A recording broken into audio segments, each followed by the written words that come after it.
আমার সব এক এক করে সব কাটা হয়ে গেছে। এবার চলো আমি কড়াই বসিয়ে দিয়েছি। আর এই দেখো মটনে আগে নুন হলুদ আর একটু তেল মাখিয়ে রেখেছিলাম। কড়াইতে তেল মাখিয়ে তেল দিয়ে দেবো। আর এই যে গুঁড়ো মশলা, যা ঘরের উপকরণে সাধারণ গুঁড়ো মশলা, আদা পেঁয়াজ রসুন বেটে নেব, সব আমি গুছিয়ে নিয়েছি। এইবার আমি কড়াইটা গরম হয়ে গেলে আমি কড়াইতে তেল দিয়ে দেবো।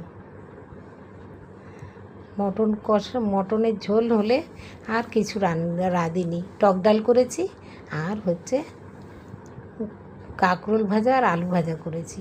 এই যে আলু আমি দিয়ে দিয়েছি কড়াইতে। আলুগুলো সব লাল লাল করে আমি ভেজে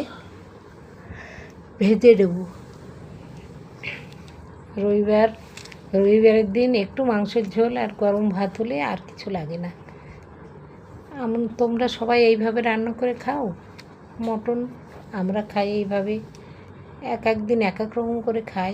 এই যে দই নিয়েছি, দইয়ের মধ্যে আমি শুকনো গুঁড়ো মশলাগুলো সব দইয়ের মধ্যে ভিজিয়ে রাখবো।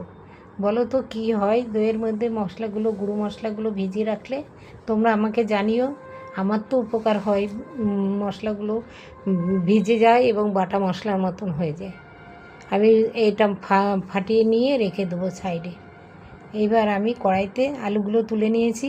এবার কড়াইতে ফোড়ন দেবো। ফোড়নে আমি জিরে মৌরি গোটা গরম মশলা তেজপাতা শুকনো লঙ্কা ফোড়ন দিয়েছি। এইগুলো আস্তে আস্তে ফোড়নটা আমার চটপট করে হয়ে গেলে, তারপরে দেখো ফোড়ন আমার হয়ে গেছে।